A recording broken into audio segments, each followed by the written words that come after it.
All right, now we're at chapter 11, personnel and security. And this is a somewhat interesting chapter. I don't know, I kind of like the last chapter the best because I like all the controls part of it. Okay. All right, they talk about maintaining an environment. Basically talks about having certain people, and that's what we're talking about. This is not really so much about the policies, now it's about the people and the human resource activities. Has anyone ever worked in HR here? No? I never have. I don't know if I'd want to. It's tough. It's really tough. But we're going to talk about a little bit about that, okay? All right, some of the stuff. It says, this is selecting an effective mix of information security personnel. People who know stuff, what would make a good security person right now? Anybody got any ideas? What would make a good what? Security person. Somebody that fails quickly. Fails quickly? I've seen too many people spend months trying to figure something out. Yeah, well. You know, like your friend that's, how long was she trying to crack that password? Oh, yeah. Yeah, it's like at some point you got to be smart enough, like, Yeah, this but is going to work and try something else. But you also need to you don't want a person who gives up. Like, Right. I was telling you, my student, can't log in the backtrack, can't do my homework. Right. That's not. I'm saying the guy with Java, I'm in a Mac, I can't do the homework. It's like you need, Figure it out. right, you need to take a while on it. Okay. If somebody's smart enough to know that they don't know everything. Right. Competent enough that they can research. I think that's an important part because nowadays, every day is something new. I had real quick, a kid in my A+ class last semester, absolutely hardware. Okay, so someone that's competent, someone that can search, trustworthy, obviously good, security background helps. Okay. How to read. What'd you say? They don't know how to read. Yeah, not to read and write. Actually, we're finding a lot of issues with writing lately. I had a kid, I guess, apply for my grant on the first semester we had, maybe first or second semester we had it. He gave me this handwritten essay, which they were supposed to do. It was amazing. So we interviewed the guy. He says, wow, this is an excellent essay. He goes, yeah, my mom wrote it. I'm like, oh, great. He lasted not quite halfway through the semester. He had, I think it was Asperger's. But what had happened was everybody along his educational career just pushed him through. Yeah, they do the work for him. Right. And he comes to and he could not literally write a sentence. Because I said, I looked at his high school transcript. He passed every course pretty much with a B. Because no one wanted to say he was great. But he wanted to be good enough to get him out of there. So he dropped out of my program right at the beginning because he couldn't do anything. So, all right. Supply and demand is also another big issue. CSEC is a prime example of that. Way at the beginning of the whole CSEC thing, like I told you, I went to Tulsa for 9 months or 2 semesters. Dr. Snow, I think, is sent either 11 or 14 people through the program. I can't remember how many through. Actually, go to Tulsa, pay their tuition, pay everything, get another master's degree. Of those that went through it, there's very few left. Maybe half a dozen. Maybe, actually, it's probably less than half a dozen. Because what had happened, they get better jobs. I can't remember, Joe something. We used to work at Francis Tuttle. I can't remember his last name. Big guy. He didn't complete he went through the Tulsa program, but you were there for 9 months. If you get the degree, great. If you don't, you're done at 9 months. You get 2 semesters, however many classes you feel like taking. Well, he didn't finish. And they were always like, you went to Tulsa for a year. You need to finish. Oh, yeah, I'm going to finish it. Well, he left Francis Tuttle. They went to Oshogumogi. And then once he got there, then Cisco offered him a job. And then he went making 6 figures working for Cisco. So the point is you get trained in this area, people want you.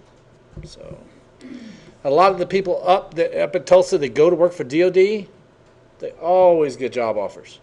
Raymond Hache, one of my students who just graduated from Tulsa, really, really sharp guy. He actually used to work for me, and the slides I used for AES, he actually made for me. I assigned him a project to go through the AES protocol and make it into PowerPoint. He did a great set of PowerPoints for that. If you guys ever want them, I can give them to you. But he finished Tulsa, went to the NSA, and I don't know exactly what he was doing. He'll never tell us. But, well, hopefully he never tells us. He's not supposed to tell us. But shortly after he got there, he's there less than a year now, there was some thing that they weren't able to figure out having to do with cryptography. He solved it already. I don't know what it was, but his father's current wife, whatever, I guess, mother-in-law, would that be called mother-in-law? Fathers, no, Father's current wife. Stepmom, there it is, stepmom. Stepmom was talking to me, she goes, yeah, he's having to go to D.C. to get an award, not from the president, but someone high up there, for whatever he was able to solve. wow. Yeah, so it's pretty good. So you got these people, and like another one, Chad Johnson, he used to work for me as well. Went there, he went to the NSA, and they do kind of an internship program there. Even though you're hired full-time, you're hired as a regular employee, your first 3 years are an intern. So what it is, you work a couple months here, a couple months there. They want you to work in all the different areas so you can figure out what you like, where you fit well. Well, he went there, and they were, he could program, but he hated programming. You ever seen one of those people who could do it, but he hated it? Well, they were doing something in programming that he's like, why are you doing that? That's stupid. And he wrote something, and he patented it. And their NSA now uses something that he patented to do with software development. So it's kind of cool. But what happens is these people go out there and do good things, and then contractors hear about them. Next thing you know, they're getting offers from DOD or the DOD contractors, and they're out there. I was telling you what happened to Tinker just the other day. A student of mine got hired to go by a contractor, and they said that this is going to try to steal you now, because it happens all the time. You pass the security clearance, that's the first step, and they want you. So, all right, so blind band is a big deal. Skills. References, I don't mention that there, but that's also an important, it's kind of one of those who you know things. So I get a lot of students always email me with jobs, and I forward it on to other students, and they get jobs. Then you got the deal about experience. You can't get experience without a job, you can't get a job without experience. So it's kind of a catch-22 thing. And also credentials, certifications, education, all that stuff comes into play as well. All right? Okay, so it says to move the discipline forward, must make people learn about the qualifications and get their qualifications. Okay, learn about the security budgetary, how the personnel works. I was telling you about the guy who works at Brahms, who's coming into our program, went to all these classes, been working here for years, but he has no degree. And they've told him without a degree, you're never going to advance beyond this point. So it's kind of important you know that. Okay. Then it says, appropriate level of influence and prestige. Okay, you should do that as well. Okay. All right, other things you need to know. Understand how organization and structures are structured and operated. Does everyone know what like the chain of command is in the military? And like even in here at your school, you probably get a dean, a VP of something, then the president. You know how that works, and you got to kind of stick with it. A lot of times I kind of jump it, but oh well, it's too bad. Okay. Air Force thing, huh? Yeah, well, I told you about the problem with Dell with my servers. Did I tell you guys that? Yeah. Well, when I started my ISP, I bought 2 identical servers. They were both dual processor capable, but when I first started out, I didn't necessarily need it, and I didn't have the money for it. So I bought dual processor capable servers. And then shortly after, I started making some money, so I upgraded one of them. I bought the second processor. It came with the second processor plus a little daughter board to make them work together. Worked like a champ. Loved it. Worked great. Shortly after that, I bought the second one. The same exact server. I had the same. I took my existing order, sent it to my salesman, and said, hey, I need another one of these for my other server. Oh, not a problem. They sent it to me out. It was the wrong part. Like, what the heck? So I contact Dell. Oh, so sorry. We sent you the wrong part. We'll get it out to you right away. Sent me the wrong part again. I'm like, what is the deal? So I called them up and said, look at this existing order from 2 months ago. I want the same part. And they finally called me back and said, I'm sorry, we don't make that part. We don't know what part you're referring to. We don't make it. We don't know where you got it from. I'm like, I got it from Dell. I mean, you sold it to me. So I was getting nowhere. So I've done what I've done many times in the past. I've emailed Michael Dell and every corporate person I could find. I go through their website, find any email address for corporate. You email them. It's amazing how quickly responses you get. I mean, I get a call back, I'd say within the hour. Hi, I'm so-and-so replying on behalf of Michael Dell. So you're having a problem. They got that sucker fixed in no time. Seriously, I'm surprised they even reply. Oh, they always reply. Really? Always. Yeah, but one of my coworkers at Rose State, he was retiring. He wanted to buy a laptop. And I told him to buy Dell because they got good support and everything. And he was going to live on a boat. So he needed a laptop that could connect into the electrical system of his boat. And Dell sells them. But But whatever he got wasn't what he needed, and it took him forever. He was so frustrated. That's it. I'm going to send this damn laptop back. They won't give me what I need. I said, dude, just email Michael Dell. Very next day, he goes, oh, my God. They fixed it. They're sending me that part free of charge for all my hassles. I'm like, sweet. So yeah, Michael_Dell. It always works. So, but you'll never hear from him. But people check the email. So I've done that. I always complain to different companies when I'm having issues with them. That's like I had a problem with Children and Family Services in Kansas City. Yeah. I had two foster kids. Right? And I wasn't getting a response from anywhere, so I looked it up on the website and saw the address of the All right. So I don't know where I was at, but basically all that's important. But the bottom one here we already mentioned, but written and verbal communication skills are always a big deal. You need to know how to get the point across. If you can't tell me something, I can't use you. Okay? All right. So it says, describe the abilities about the acknowledging the role of policy. That is my downfall. I know policy is important. We all know policy is important. But, there's issues. I mean, if there's a problem, we want to get the problem fixed.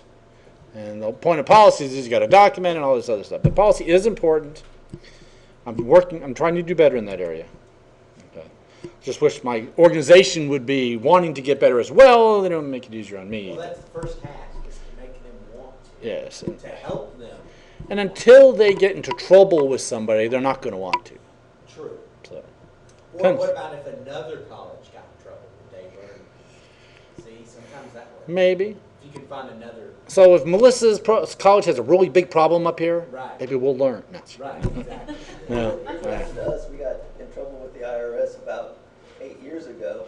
They took away our access for 2 years, and then we spent 2 years complaining about how it was hurting the city because we couldn't do this and couldn't do this. We got our accreditation back basically, and now we're back to probably we'll be losing our accreditation because they've just gone back to their, they filled out all the paperwork, they did all this, and they got it back, and now they're going to lose it again because they stopped doing all the things that they told the IRS they're going to do. Nice. The Bureau of Indian Affairs, Mm-hmm. under the Department of Agriculture, I think they are. Another thing, understand the importance of education and training. Obviously, we understand it somewhat because we're here. If we didn't understand the importance of education, we wouldn't be here. Okay. Try to be part of the solution. But again, not everybody can teach, but they can be part of it as well. Okay. Understand threats. Realize there are problems out there and keep up to date on that. I mean, I don't look at that stuff enough, but I try to read technology type stuff at least every day or every other day. Okay. You have people who don't know what's going on in the world. All they know, like we got a secretary at work. I guess she lives on E! Online or whatever that Entertainment Weekly kind of stuff is.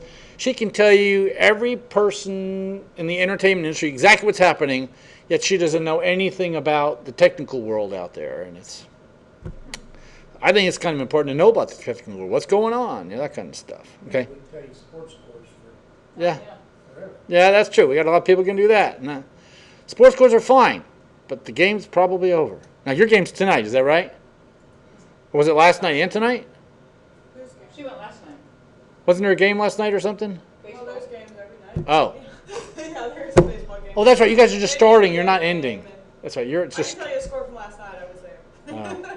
What was ours? 104 to 94 or something? 101? I don't even know. Oh, you guys won, that's right. That's what we Big won. old yammer on the Yeah, you base. did. We didn't know that until we came here this morning. We were discussing it. He had to tell me. Oh, really? Yeah.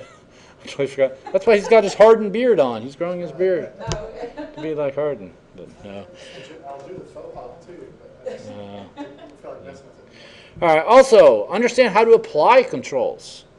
Some people don't understand antivirus. You need to do it, and it's not always as easy as you think. Okay. It says demonstrated familiarity with the mainstream information technologies. Is there anybody who's great on every OS? Probably not. But we all favor one or the other. When I first started teaching, I taught C++ every semester. So I would have considered myself really good in C++. I'm not taught it for years. I haven't taught it in the last 8 years. How good do you think I am in C++ right now? Not so much. Because I don't use it. The same with technologies. Okay. I was one of those when DOS 622 came out. Y'all remember that? Yes. That's when the manuals were 4 inches thick, weighed 80 pounds. It was crazy. I could rock the DOS. I love that. I remember sitting in my dorm in Germany when that came out. I bought the book. Every command it said, I did it. I mean, I even formatted my hard drive. I did everything because I loved it. It was amazing. That's back when WordPerfect 5.1 came out, and that was a great word processor. Okay, but we had DOS. Then we have Windows, Linux, Unix, Mac. You know, I was telling you all this morning, I had a student complaining because he can't do his homework because I'm not telling him how to use his Mac. First of all, I don't have to tell you how to use your OS. That's not part of the class. But if he's been using it for years and doesn't know what the spotlight search is, I'm like, okay. But it does help to play with all of them. I do play with majority of them. I play with Linux somewhat, not enough, but yes. I was gonna say, my students will have a cow when I start teaching them DOS. They're like, nobody uses DOS. And we got a company in town, Kroger, Right. it's part of Kroger, the quick shop stores. Right. Their whole help desk is run on batch files in DOS. Nice. Yeah, the pumps, the gas pumps, Yeah. it's all batch files. Wow. Awesome. It's crazy. But DOS is still used. Yeah, but probably I just. had, It works. Yeah, I simple was work, doing doesn't a- cost anything. Yeah. in my last class, I was teaching Windows and Linux, common mixed environments and stuff, and we had All right. So basically, there's a bunch of different OSs out there, and do you need to know all of them? No. But at least know what they are is handy, and try to be an expert at one of them. Okay. Understand technology, terminology, and concepts. That's always good. So at least that way when you go to a meeting, actually, we just lost the fact that their program went away, so they went away about 2 years ago. And we have one other administrator on campus. They both had the bobbing head syndrome. Whenever they went to meetings, that's all they did the entire meeting, every meeting. Made themselves look very smart.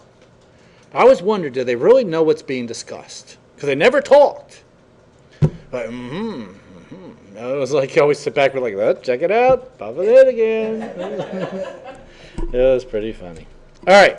It says many enter the field as law enforcement and military. A lot of them do. They get a little bit of training in law enforcement. They get out, make big bucks, make more bucks, I should say. Or military is trained. Some work, networking, programming, database administrator. There's lots and lots of jobs out there. Okay. It says the organizations can foster greater professionalism. Yeah, because they're paying you away. They're paying you to learn. But I actually got quite a few of my certifications when I owned my business because the business paid for them all. So it's kind of nice when you can do that. Okay. Here we are. Here's where some of them come from. Okay. And some come from schooling as well. I read a billboard on I-35 in Moore, Oklahoma. Nothing against the technology centers, but the billboard says, the career tech system prepared me for my engineering degree. I read that like, okay, it prepared him for his degree. I don't know, I have an issue. It's not an issue with it, but it's like, why didn't he just get a degree? Unless it's more of a hands-on. That is more of a hands-on type system, isn't it? Pre-engineering programs for high school students. Well, maybe that's what it is then. Okay, because I read that, I'm like, whatever, I forget which one it was, prepared me for my education degree. I was just like, why didn't you go into it? Okay, so it could be the pre-engineering they were talking about. Okay. Because it's just, I don't know. I think it's all back to the whole Freedom Learning Center that I told you about, where it's just all CBT based. You go in there, I think I got that in my mind, but, it's, I don't know. Now, Mid-Dell Technology Center, love them, they're great. I don't know what, I've never seen yours, so I don't know what you do, but some of them I got issues with, so. All right. Well, another one. What's ITT Tech? You guys, do you have that around here? Yeah. Very expensive. What was it, like $14,000 a year or something? It's crazy. More than that. It's crazy. And we get people who go there, and then they come to us and says, I've already spent $30,000. Actually, I had a student who's enrolling in the fall said that. I've already spent $30,000. I can't afford much more. I'm like, dude, if you come here with zero education, complete our entire program, it's going to cost you $5,000. They're like, what? So the entire program is $5,000. And if you, it's crazy. It's crazy. Yeah. So, all right. But I do think there's uses for some of those places. But all right. All right. It says they basically talking about here. They have policies, guidelines, standards. We know what those do. But people who consult, who work with all this stuff, do risk assessments, are all positions in there. And a lot of people do that. Like, that's what you do back there. You do this for a living. So, senior personnel should know what they are, but not have in-depth knowledge, which is all right. Okay. They talk about the techies, those ones that actually implement the stuff. Okay. We've got administrators to do certain things. Okay. So they basically do a lot of the work. Okay. And here's a flow chart of the different people. Okay. CISO, Chief Information Security Officer. Okay. That's in charge of this whole thing. They're the top information security officer in organizations. Not organizations even have one. Okay. Do you guys have one here? Do you know who's in charge of it? You probably just have like a VP of IT or something. Yeah, we have one director right now. Director of IT or something. Yeah. Same kind of thing, I'm assuming. So, like I said, ours keeps changing the name because they want to raise. So, all right. Basically, it's at the top level. Yeah. Do you guys have the same deal here? You can't have a raise, but if you change your job title, you get a raise? Well, usually, if you make a significant jump in job title, it means you've obtained a new degree. And it kind of depends. There's not a whole lot of Right. jumping there. I mean, some positions, like within our IT. Well, I know my job went from high management, low technical, to high technical, Low low management. management. There was a lateral move. Yeah. So you didn't get a raise? No. Well, that sucks. But at our school, you changed job position, job titles, you'd have a 5% raise. Oh, so it doesn't matter. Yeah. You could Must be actually Oklahoma. go backwards. They never give you less, but they won't give you more. Yeah. But, I went from professor to director's professor, no raise. Well, okay, no, I did get a raise because I worked more hours. But if you calculate it back to, per hour, I'm still getting the same rate. I just work more hours now. So, but, all right. But business managers obviously are up there. Technologists are second, okay? All right. Then they must know about terminology, planning, and policy, all that kind of stuff. The CISSP, you have that, I have that. It's, be nice if your head people have that. But, at least in our area, our IT department initially really didn't require much. They didn't even really require degrees for many of the positions. So that's why I think we have a lot of, unqualified people in some places. All right, they talk about degrees in business, technology, or other related fields is required. How about history? It's not on the list, is it? No. Okay, just wondering. All right, I should have experience in management, planning, policy, and budget. So that's important. Security manager says it basically, and a lot of times these are combined. Okay, they can have a CISSP as well. Okay, experience. Okay, must be able to draft middle and lower level policies and help implement them as well sometimes. Okay, technicians actually go out and do the work. Actually do all the configuring, implement the policies they're provided. Okay. Okay. Technical qualifications vary. I find that a lot of places really don't enforce the technical qualifications, but contractors do. Because like to work for Tech Systems at Tinker, you must have an A+. I think that's because Tinker tells them they must hire people with A+. So, yeah. Yet when I worked at Tinker, we didn't have our A+, so that was weird. Okay. All right, they usually prefer expert, certified, proficient technicians. That's what they prefer. Do they always get them? Not necessarily. Okay. Sometimes you got to prove you know what you're doing. Okay. Got to show experience with it. Yay. All right. Okay. Some rely on professional certifications. Some rely on government, like the NSS certifications. But a lot of them seem to be going with the vendor renewal, like the CompTIA, the CISSP, the SANS, that kind of stuff now. Okay. All right. Employers struggle to match certifications to position requirements because sometimes they don't. Sometimes you can. Microsoft is the main culprit of changing the certification. It seems like every year they got a new certified something or other. MC, stick a letter here. I don't know. Isn't that the way it is, though? I mean, you look at their list, it's like 50 of them now. It's like it can be, I don't know, it's just crazy. So, all right, ISC squared, that's, again, probably one of the biggest ones. Okay, you must master all these domains. Yes, access control, physical, application security, business, cryptography, all that kind of stuff. Legal, operational, all that stuff is part of the certification. Again, it's very broad, but not very deep at all. Okay. You have system security certified professionals. You just have all kinds of stuff. There's what they need to know: malicious code, cryptography. There's a lot of these certifications I'd like to go out and get, but it takes time, it takes money, I think it takes time more than anything. So I don't know. All right, ISSAP, the Information System Security Architecture Professional. I would say that it brings in the networking aspect of it into the design more than anything else. Okay.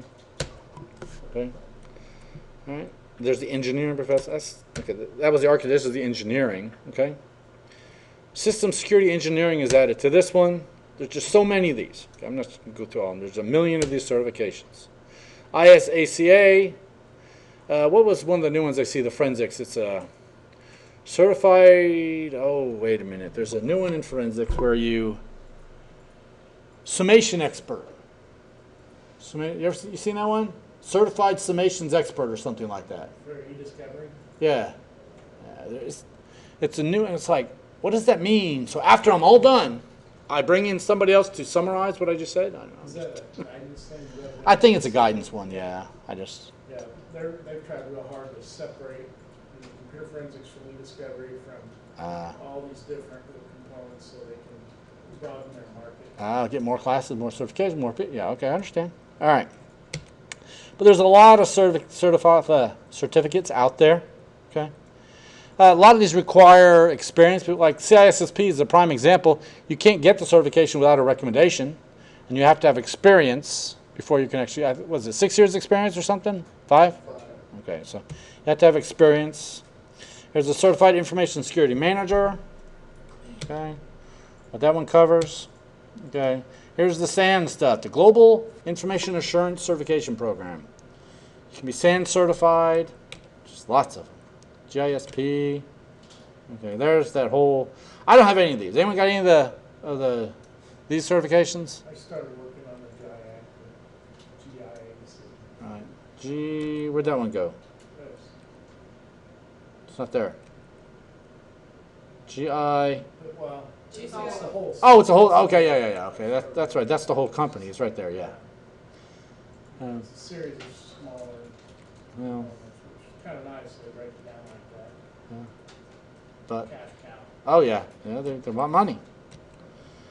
All right, so there's a lot of them out there. Security Plus, that's CompTIA's. That's pretty popular, but it was on that top 15 list. Quite a few people have that one. Okay. CCE is another one. Who puts this one out? Who's CCE? Is that Vendor Neural as well? Provided by the National Information. Okay, that one's there. Okay. All right. Cost money. It says preferred certifications can be expensive. Yes. The CISSP was $450, I think, something like that. About right? $550. Wow. Can't remember what I paid for it. But yeah, they get expensive, but they're worth it. I mean, if you get a job that recognizes it, and I don't need it at my job, I just get them anyway for the heck of it. Okay, they require experience. Okay, it says they often structured to reward candidates with specific hands-on experience as well. A lot of these also require continuing credits, continuing education credits, CPEs, and kind of nice, but yeah, can be a pain in the butt sometimes. I was actually way behind in entering my CPEs for my CISSP. I got to have like 120 hours over a 3-year time period. I was behind in putting them in. So they sent me a nasty note in the email. I put in like 300 of them. Now they're like, okay, you have plenty now. We'll roll over some of these to the next year. It's like, oh, okay. All right. So management should integrate solid concepts. You should have a general idea of how all this works. Okay. Hiring people. It says, we have an issue at my school with hiring people. It's tough. You put a job resume out there. What do you get nowadays? I don't know about you guys. When we have an opening, we get Asian, not really Asian, but foreign people. Can't speak English. You getting that problem here at all? You hiring any faculty? Well, I was going to ask your opinion, but we had a job posted, another full-time faculty here to help me teach these security classes. Yeah. It ran through 2 screening committee sessions. We had a total of 10 over the 2 Right. periods. There was one person that had about that much network experience, and that was it. Wow. No industry certs anywhere related except Microsoft Office. I mean, Nice. it was just like, really? Yeah, we're having Maybe we're not writing it up Yeah. right? Or No, I think the fact is there's not that many people out there, and there's a lot of people that have gone to school because there was no jobs, and now they're coming out with their education. Now they want to get a job, they can't find anything. Because we've had a bunch too. We've had many people like that apply. We've gone through multiple times. Right now, actually, this semester, the end of the spring, we just lost both of our accounting faculty. One of them retired, which is fine. She's been there forever. And the other one is a homeschooler, real big in her church, and just got offered a position in the church so she can stay at home and do the stuff for the church for the same money she would be making as a faculty. So I can't blame her for doing that. But now we lost 2 accountants. So now we have an opening for 2 accountants. Can't think about the other positions. They teach finance and stuff like that, whatever that comes out to be. And we're always looking. We still have an opening for another security person. So we have openings as well. What do you require? What are your minimum requirement? We want a master's degree Masters Master. and just We- in any kind of a, in this technical area. We asked for programming skills. right? We asked for cybersecurity experience. I got a couple of programmers, but absolutely no network. Yeah, we're not finding any either. And we actually hired someone in the spring who but she graduated from OSU with a master's in telecommunications security, has her CISSP, so we hired her, so she's pretty good. But yeah, she's the last one we hired. She was actually the only one that was actually qualified. But it was getting to the point where we're getting people applying. It's kind of like, okay, none of you meet the qualifications, but which one of you is the closest? Because we got to hire We some. had a bachelor's Yeah. preferred. Yeah. It isn't even, Now we have masters required. so we didn't have that, and that's what we got. Wow. I mean, I don't know what to do. We got a lot of people with PhDs applying. Still open. No, we closed it. We need to rewrite it. If you want, I can send you ours. If you want, Yeah. shoot me an email, and when I get back, I'll reply back with ours because we just recently did one. So What I see in this arena is that those people that have the skills and that have the certifications, they aren't going to touch these jobs. They're making a lot I of would, money. I would not be where I'm at right now, except I have a specific agenda. This is part of my plan. I'm building my business. Right. I could not afford to do this. I turned down 2 job offers when I retired, and part of it because I didn't want to move to California or Yeah. Tennessee, but Yeah. Texas. I thought about Texas real seriously, so all I need to do is make the salary enough, and I'll move up here. but yeah. So there you go. Well, let's see what I can do. You can't, Right, there's not a lot of money in this area, which sucks. I mean, you can make. Because you enjoy it. Yeah, I do. I absolutely love teaching. You know, it's a time when you're teaching and someone understands what they're doing, and Yeah. it's like, wow, you actually got it. Or when people come to you after a forensics course and says, oh my God, that's the funniest class I've ever taken in my life. So it's like, okay, kind of enjoying what I'm doing. But then you got all the other crap that goes with it. yeah, and there's no realization at the administrative level that this is a more complex position. Well, we mentioned that day before yesterday. Yeah, we think this field, you need to pay more for it. Absolutely.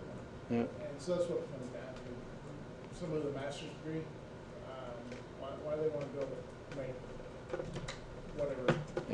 You probably pay 48, 50,000, something like that, maybe. I don't even know. Got to be somewhere close. That's what we pay for a 9-month faculty with experience. I think ours is like between 42 to 48. That's not a It all lot. depends what, if they have, if you let them come in with a bachelor's or Right. master's. Well, 42 is the minimum requirements. That's actually a master's for ours. 48 is master's plus 12, 15 years experience, whatever. So, Yeah, stuff. that's about in line with about Seeing Yeah. like where I work, Yeah. we pay over 100,000 for our work. Yeah. Wow, yeah. You hiring? Maybe I was just saying, maybe I should. Yeah. That's the only way we can get that. You gotta Well, have quality people. That's why I mentioned at the beginning of this chapter, all the people from CSEC are leaving. Because, hey, there are jobs that will pay $100,000 with this education. Oh, absolutely. Yeah. Easy. That's what, I was offered a job with Dell, and it was in Dallas. And he called me back and he says, you know what, we're moving things around, we're changing some stuff. Okay. And, I'm sorry, one Dell was HP. We're changing some stuff around. He says, we want you to come out here to, I think it's San Jose or something like that. I don't know. California. double it. 120,000 in Texas. I can live on Yeah. that. Not No, you got to be 200 and something at least yeah. And in California. so Wow. I said no. The funny thing about that was, he says, you know what? He says, we don't have tornadoes. You can ride a bike year round. Oh, great. So I'm paying $80,000 to ride a bike year round. So he was really trying to. I mean, I've already been through all the interviews. Yeah. You know, like that. Wow. And we want you to come out here, but we just found out today we're not going to have it in Texas anymore. It's going to be in California. And I was like, nah.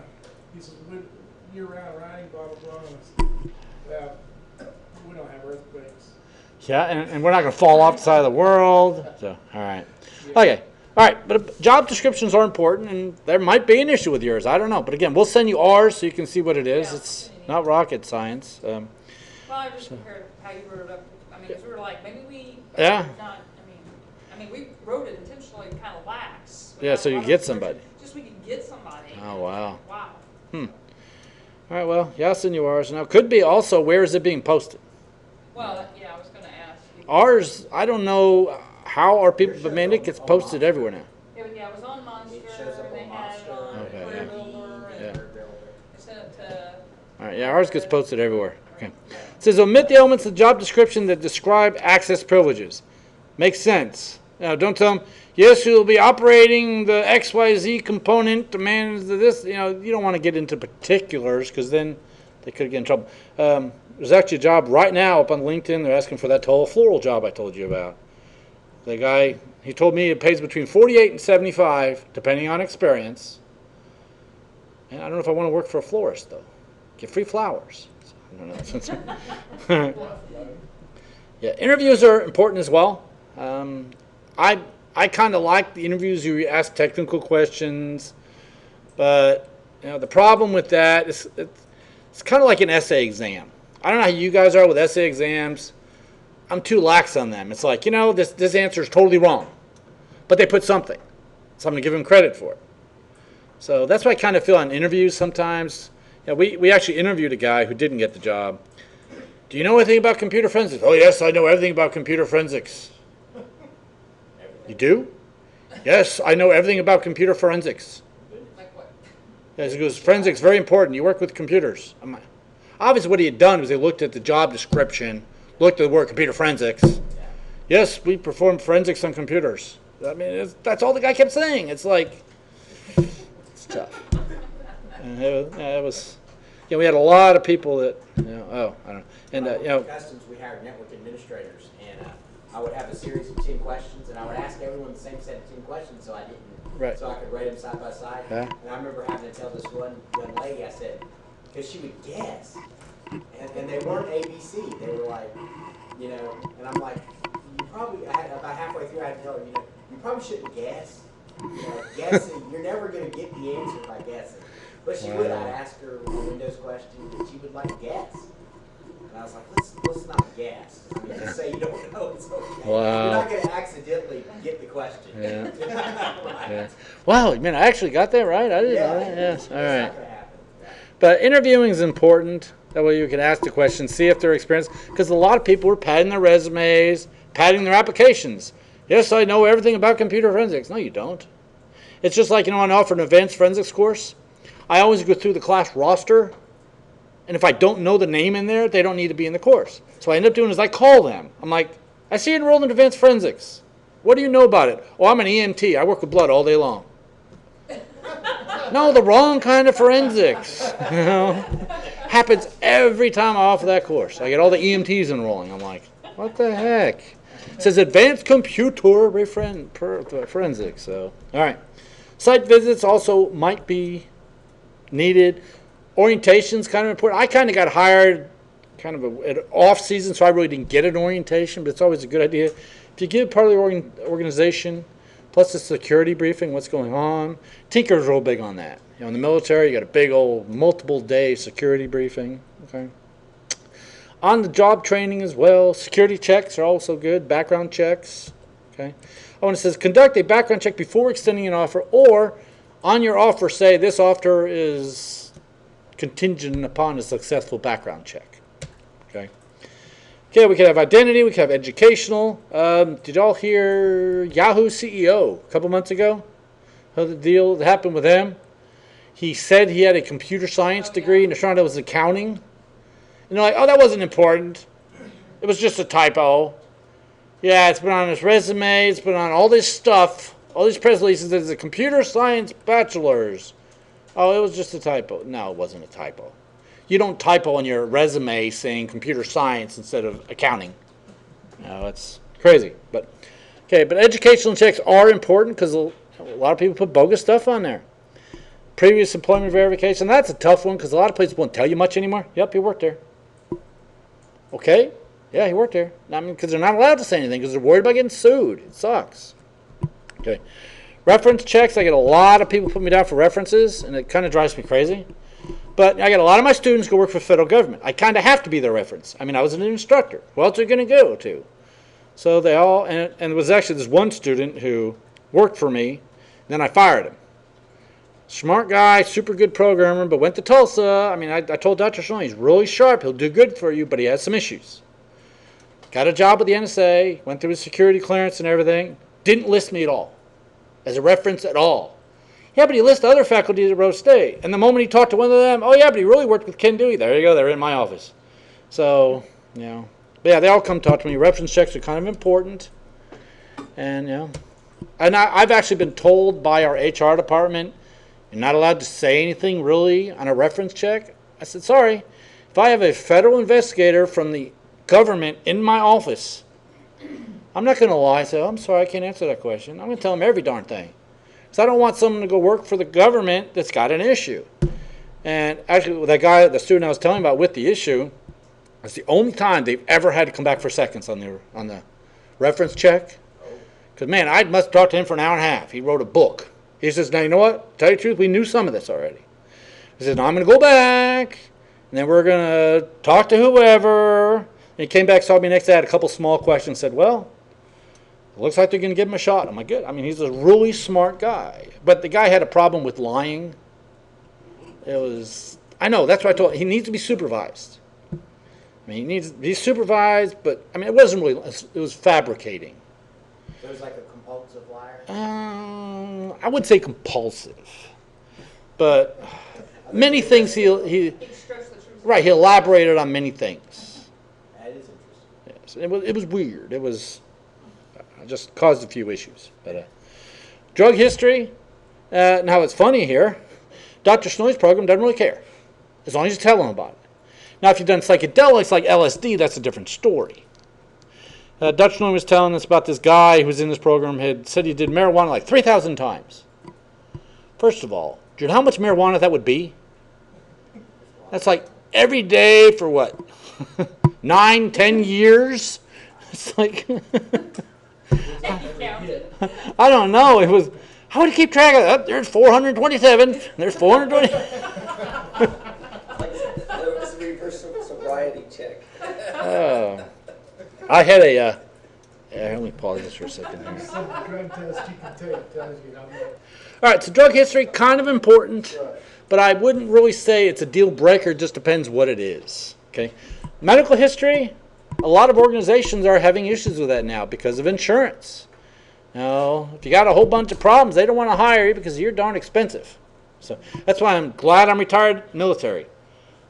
Whatever. I mean, I'm covered no matter what. They can't turn me down, which is kind of nice. So, all right, current and previous conditions. Also, they might need to lift something. You know, you ever see the job requirements nowadays for lifting? You must be able to lift 30 pounds. Well, 30 pounds is nothing. I mean, do people actually have a problem with 30 pounds? That's what that's weird. Okay. So physical capabilities, to be able to stand on your feet is kind of important. You know, that kind of stuff. Be able to walk around. You know. I got some people who can't. I got one of my students who can barely move. He was huge. He's lost a lot of weight, which is great. I'm glad he's doing it, but he can't walk yet. I mean, he has a real hard time walking. He's always late to class because it takes him 10 minutes to get down the hallway. We have 2 land administrators. When President Clinton was, Clinton was president, he had this thing where So medical history is kind of important, especially when it comes to your job capabilities. As an administrator, it's not so bad because we can actually do a lot of stuff sitting from behind the computer, but it does help to have some of that. Credit history, is that an issue? Oh, yeah. I have a guy with multiple bankruptcies, wonders why he can't get a job. Want to work in the security area. Yeah. I actually have another student who just filed bankruptcy in this field. I'm like, you know you're killing yourself. Yeah, but I have to. I says, no, you don't. There's ways around it. But you're never going to get a good job, at least for the next 7, 10 years, whatever the heck it is. So, yeah, bankruptcy's a big issue. Civil court history, that can be a problem. Okay. I've actually seen that in quite a few. Have you ever been involved in a civil whatever? So, criminal history, convicted felons might be an issue as well. Okay. Hopefully you don't hire convicted felons back there. No. Okay, that's good. That's good. All right. We actually had a problem at our site where they had hired a programmer, third-party programmer, Right. background check and all that kind of stuff. Well, we kind of had a little FBI problem with her after she had been there a while. All right, so once they've accepted it, it says the contract becomes an important part. What can they do? What can they not do? And also, can they be fired? I told you about that student I fired for doing weird stuff. But I had, within the last 2 years, had gone to, because I was a supervisor now, so I had to go through supervisor training. And part of that training talked about hourly employees. It said we can fire them without cause. I'm like, you're serious? I can literally walk up to them and say, you're fired. I said, yes, you don't need any cause whatsoever. Well, the student was complaining that I fired him without cause. I mean, I had cause. I mean, he was falsifying his timesheets and everything else. But the legal department was like, okay, now why did you fire him? I told him, like, okay, well, maybe we can make that work. I'm like, maybe you can make it work, because the legal person was actually the one that taught the class. I says, I was in your class. You said, I can fire them without cause. They're an hourly employee. Yeah, that's true, but we really need a reason. I'm like, I was in your class. Because I even asked that question. Because I said, you mean for no reason? I could literally walk up to him, you're fired. She goes, yeah. Donald Trump Yeah. fired. But no, she wasn't. I mean, again, I had a reason to do it, so I was okay there. But it's like, why did you tell me in the class? Now you're kind of, I don't know, it was kind of funny, but all right. All right, so contracts obviously are an important part as well. Okay, performance evaluations, another big issue. We do ours yearly. I don't know what good they do. It's not, our salary doesn't get based on it. It just sits in the drawer. But performance evaluations are a part of it. Okay. It says employees can pay close attention to job performance evaluations. It's kind of like in the military, we had massive evaluations. But we should have something. How are you doing? Ours just isn't that meaningful right now. Okay. Termination. Okay. Disable access to systems, removal, return all unmovable media. There should be a lot of stuff that should be performed when you fire somebody. Now, when you guys fire someone or when someone quits, are they, like say someone gives you 2 weeks notice, what happens in your all's places? Do they actually work for 2 weeks? What was that? If someone gives you 2 weeks notice, Yeah. like if I came in today, you're my boss, and I said, Yeah. July 1st, I'm out of here. Yeah. Would I work until July 1st? Yeah. Oh, wow. But If you're fired, though, if you're fired, no. or asked to leave, Okay, that's a different we have story then. security guards walk you off the. Okay. I've seen it both ways at ours, so I've seen people where it's just like, okay, nice knowing you, we'll see you, you'll Yeah. be paid for the next 2 weeks. My friend used to work at 7-Eleven. He was there down in Dallas. He was their IT guy for 7-Eleven. He says, yeah, whenever they went to fire someone, they came to him right before lunch, told him the name. The moment the person signed off for lunch, they would disable the account, clean out his desk. The moment the guy came back from lunch, coming into the office, they would meet him at the door. Thank you very much. Can we have your badge? Here's your box. See you later. It's like, wow, that's tough. So, but I was always wondering about that. If you quit, do you actually got to work those 2 weeks? I mean, if you give 2 weeks notice and it's not nothing Right. adverse. Yeah, then- right, yeah, adverse, There's no adverse issues going on. Right. Work for 2 weeks. or, If there's adverse issues, they walk you off yeah, the Yeah. side. or if Okay. you're the email admin or something like that, I mean, if you're just running help desk tickets, you probably. They probably start replacing you. I mean, you give them Yeah. notice, have someone come in and start doing your job. So. Sometimes we turn off their accounts, but because they want that knowledge transfer, Right. it's more, you spend those 2 weeks with whoever's, Replacing you? just been saddled with all your responsibilities. Nice. Well, how do you do Who's this? very happy. Yeah, yeah. All right. So basically, have them return all the stuff. Hard drives must be secured out. Keys must be changed. All that stuff. Normal stuff has to happen. Escort them off the premises. Okay.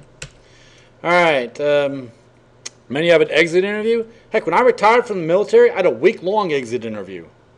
Called Transition Assistance. So it was TAP, T-A-P. It was a week-long class, mandatory we go to, where you had to function as civilians. Because, I mean, I did 20 years in the military. Uniform every day.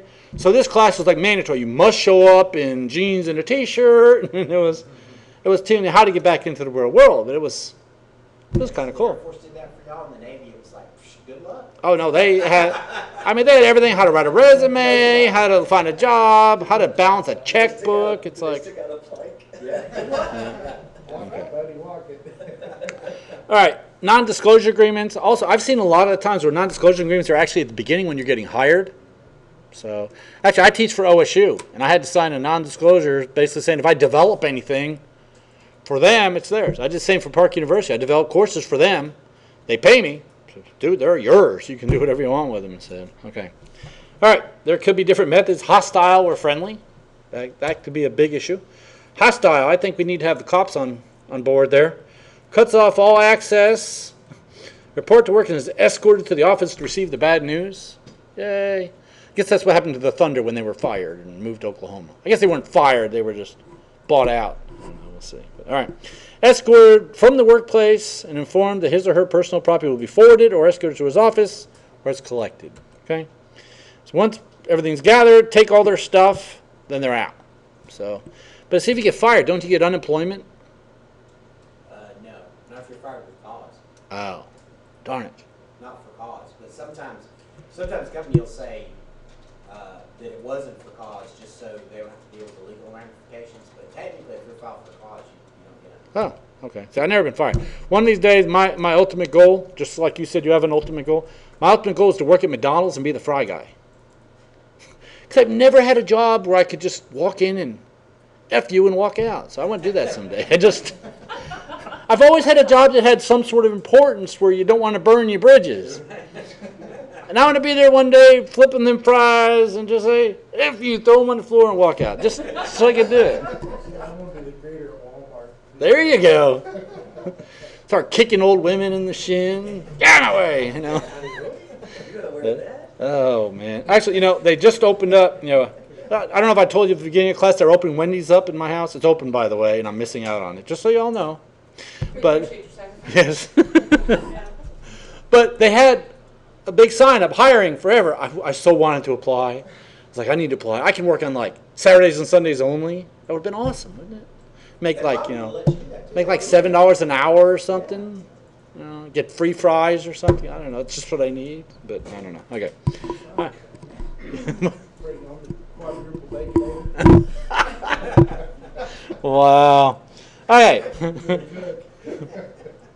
All right, so it can be friendly. If it's friendly, everything all changes. Allowed to continue with no expiration. Now, at Rose State, I think they leave your email account active for 6 months and stuff like that, so if you got anything coming to it. But yeah, friendly is a lot easier. Okay. One of the issues we had that was, I guess maybe it's under either circumstance where, I mentioned before how we bought out an ISP. When I worked at an ISP, we bought out an ISP in Tulsa. They went bankrupt. So basically, by court, they had to give us all their stuff. We bought them out. Yeah, guess how that transition went over? I mean, they changed passwords, wouldn't tell them to us. They reconfigured systems, they wouldn't work. It was terrible. It's just what you're talking about, that it doesn't always work well on turning over people. Okay? All right. Sanitization systems logs may allow the organization to determine whether they messed up or not, because you can always go back and fire someone later. Software development area, I don't remember where I saw this article, but I'm always a big deal on commenting your code.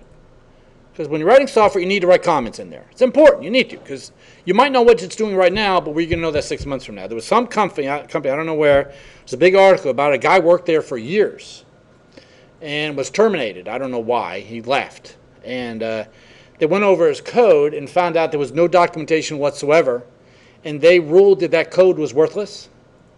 So they actually sued and won for every penny they ever paid him. They basically proved that his entire career at that organization was worthless because there was nothing produced. So it's tough. So I guess we could get to that point in this area. If you're not documenting what you're doing, you're not really doing anything. So it can get to that point as well. Okay. Monitoring and controlling. Monitoring is a big issue. It's always changing. Okay. What can you monitor? What can't you monitor nowadays? It's like that deal we talked about Facebook. They're requiring people to give their Facebook passwords, and they're not requiring. It's like, what are they doing today? It's always changing. Okay.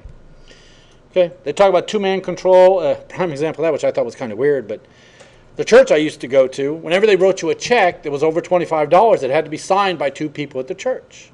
I guess just to make sure the money wasn't being given out, but that's kind of the same thing. No one person can do it. Okay. All right. Two-person control. Team members review each other's work. That happens quite frequently. Separation of duties when everybody's separate. That way there's no collusion or anything. Okay.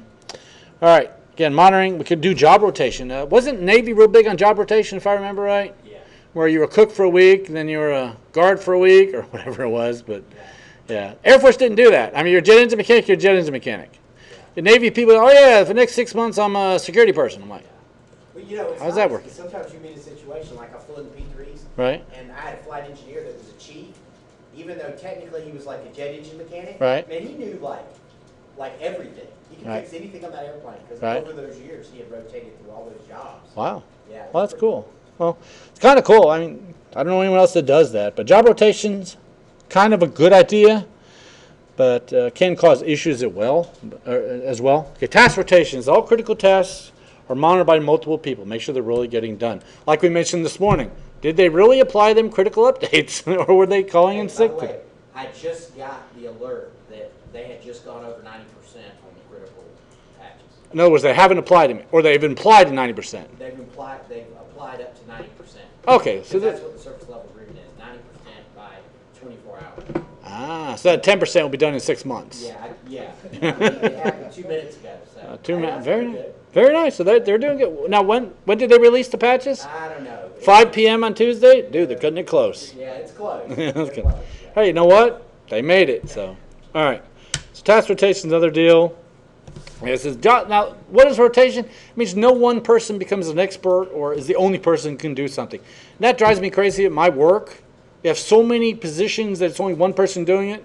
So I need travel paperwork done. Oh, they're off this week. Yeah, there's no cross training. Yeah. When our secretary's gone, forget it. All my POs have to go through our secretary. If she's not there this week, there is no PO. And it kind of sucks. It drives me crazy. Okay? Okay, it says, each employee should be required to take mandatory vacation. Now, I was on the military, that was mandatory vacation. If you didn't use all your leave up, you got in some serious trouble. Road State could care less. July 1st of each year, I can roll over 252 hours of leave. And this year, when I roll over my 252, I'll be losing just over 100. Actually, maybe not quite so much now that I'm teaching for you, because this week I'm on leave. But last year, I lost like 120 or 130 hours of leave. People's like, you got to take it. I'm like, yeah, but I can't. I got to do my job. So, all right. But yeah, they should be required to take their vacation. I guess Walmart's the biggest one on that. You need to take your breaks or whatever. Yeah, So but and what's hard is if you do not have someone that can cover for you, I mean, that's my point. Is our secretary can take a vacation week. Okay, we just don't do POs that week. But if I decide to take vacation during classes, they have a heart attack. oh yeah. I'm like, who's going to cover for you? I'm like, I'm taking my vacation. Oh no, you can't. So We don't even, so you are given X number of hours of vacation? I am because I'm the director. Oh, okay. Okay, normal faculty get no annual leave. They get sick leave, and now they get 40 hours of discretionary leave, which is the entire week. You can do anything you want with it. That's normal faculty. They can use it for office hours, whatever they feel like. I get 10 hours of sick leave a month. I get the 40 hours of discretionary, plus I also get 14 hours of annual leave a month. So I calculated it out. I could take off every other Friday the entire year and not use it all. So we get a lot of time off. And what they've done in the past, when there was no money for raises, they say, okay, well, we're going to give you 10 extra hours of discretionary leave. I don't need that much leave. But then you got the people who use it all. They literally use every last second of their leave, and it sucks because you can never get anything done because they're never there. Okay? So vacation's a big point in us. And, actually, many times I've actually brought that up to Faculty Senate and said, we have too much leave because we used to have 80 hours of discretionary leave. And I said, that's too much. The only reason it got brought down to 40 was during the Christmas holiday, the school was closed, mandatory closed, so we had to take leave. So full-time staff had to use a week of their discretionary leave, even though they have no choice. Right. So what they did is they took off a week of our leave, and then that week doesn't count anymore. But actually, the week came off of faculty as well, but that caused a big issue. But, all right. Limiting access to information. Okay. It says minimize opportunities for employee misuse. We had one person worked in our physical plant, our operations area, which was not allowed access to a computer on campus. Don't know why. All I know is years ago he did something where he was not allowed access to a computer. So who knows what it is. Okay. It says employees should be able to access only information they need and only for the period of time requested. That's kind of tough, but makes sense. Okay. Least privilege. We talked about that earlier. Okay. Don't give you access to anything you don't need access to. Okay. All right. Just about done. Okay. So the organization is required by law to protect sensitive information, names, addresses, phone numbers, family members, all that kind of information. Don't just give it out. Okay? It says personal data is no different than company data. Okay? Okay. And it says a procedure should be ensured the data receives at least the same level of protection as the other data. Okay? All right. A lot of people who do not have access to information, they're not employees, also actually have access to information, so you need to watch that as well. Think of it like our cleaning crew. They get into our offices, yet all our stuff's in there, so that'd be tough. So temporary employees, those kind of things. Okay? It says that temporary employees may not be subject to contracts. Makes sense. Okay? Information access should be limited. And contract employees, those who get paid for doing certain things. I actually get paid partially at Rhodes as a contract employee for some of the things I do. I teach that Cyber Patriot competition, and they pay me as a contract employee to do that. So, no taxes, nothing taken out. It's kind of just like a 1099 kind of thing. So, kind of like what you guys pay me. In about 4 months when you finally pay me. No, it won't take you that second tree. I don't gamble much. I don't gamble much, but I'm willing to bet I could win some money on this one. You know what? I will be walking it down and handing it to this guy. So I remember, oh yeah, you'll get this like a day, or a week, or a month, or 2, or 4. He was paid 2 weeks. He was Really? paid 2 weeks. Yeah. Wow. And he dropped the ball on you and on the lodging. Yeah. With this one person downtown. Oh. It was not good. Oh, the lodging this time? No. Oh, okay. Paying before Oh, we had it. yeah? Yeah, it took him 3 months before he finally unburied the PO. Oh, He nice. didn't even know that they hadn't been paid. Nice. That was a whole bad. It will not. It was right before the holidays too, because it was Yeah. like we had Thanksgiving, and then stuff, then Christmas, and then New Year's, and it was. Well, when I found out, I was just like, Now I remember that conversation right back to. Oh yeah, we pay like immediately. You'll have your check like before you get home, basically. But it was, it was funny. That's okay. I finally got it. All right. But contractors sometimes need special access, need special locations in your building. Like I told you, we have PeopleSoft people right now working inside of our building installing stuff. Okay. Now, in secure areas, they should be escorted. Ours is not a secure area, but if it was, they should be escorted. Okay. There's a lot of regulations. They talk about requires 24, 48 now notice for maintenance visits. There's different stuff, but again, that can change. Okay. Consultants usually have their own agreement, some contract you set up with them. Okay. I like the bullet near the end. Protecting your information may not be their number one priority. Yeah, I totally agree with that. So that's tough. Okay, least privilege as well. Okay, business partners. Who are you working with? That could also, people you work with, but it could also end up being a competitor. So be careful with that. Okay, prior agreements must be in place. Terminology must be shared as well. Okay, strategic partnerships, kind of like CSEC. There's actually some people in CSEC who don't think we should be sharing ClickRoom with each other. I think we should. Whatever I have is yours to take, so it's not an issue. Okay. All right, that's the end of this chapter. Okay, let me stop.